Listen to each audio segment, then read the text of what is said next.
basically For the 100 is a campaign which has been set up, which is trying to get a legal duty of care for student mental health at universities, because at the moment it's not a legal requirement for them to actually do anything. So the families who are behind it, they've all really sadly lost children to suicide at university. And each case, it was kind of something to do with the uni and how they didn't respond well to their mental health struggles. And then at the court hearings, the universities didn't have to take any legal they didn't have to take any repercussions at all, because they don't have to do it by law.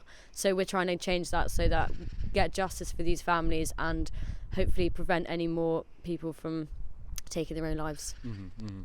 And so what are you guys kind of hoping that the university will do through taking a legal duty of care? Well, I mean, it's not necessarily what they'll do. It's just more like the idea that if it's a law, they're going to have to be more like genuine, and they have to genuinely care. Like at the moment it says online they have a general duty, so it's like they don't actually have to do anything. But if they had the legal threat, that's something.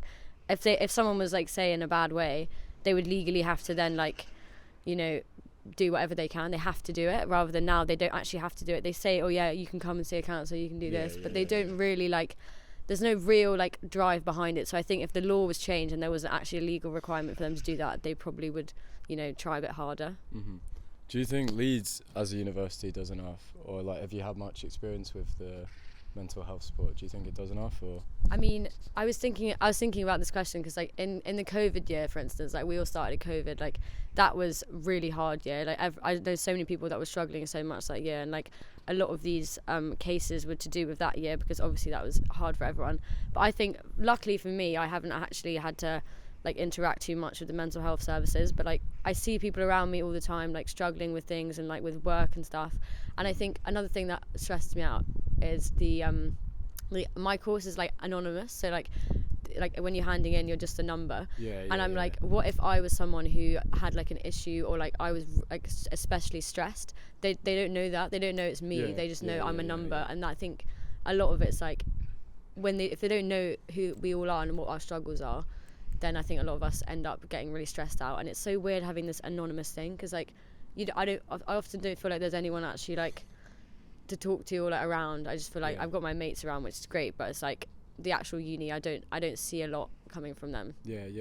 I guess because it's, when you pay for university, it's more of a business transaction, and a lot of people with mental health issues, they don't want to go out and seek it, because that's not easy. That's not an easy thing to do when you're feeling horrible. So I guess so are you saying universities should step up and actively try and help people?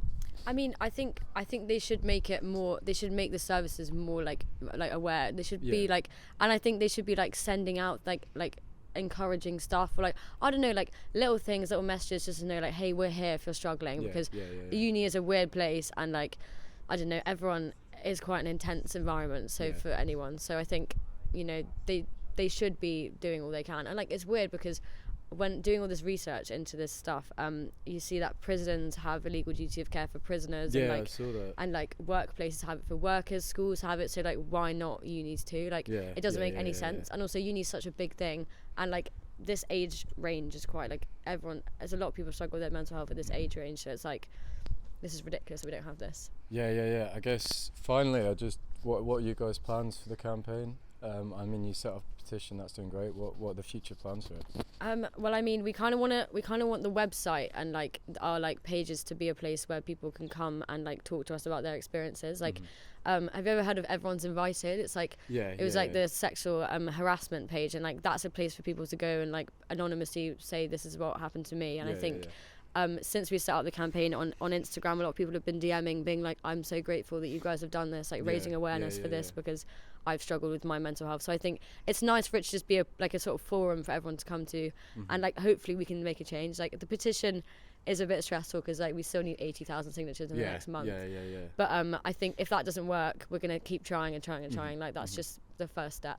Sweet. And where can people find you if they want to search this up? So we've got an Instagram, which is @for100_, and then we've got a TikTok, which is for.the.100, and then we've got a website, and we've got obviously got the petition. So Sign the petition. Sign the petition. Yeah, we need to get as many as we can. Yeah. Let's get as many as we can. But yeah, check it out. It's good. Sweet. It's good. All right. Thank you very much. It's all right.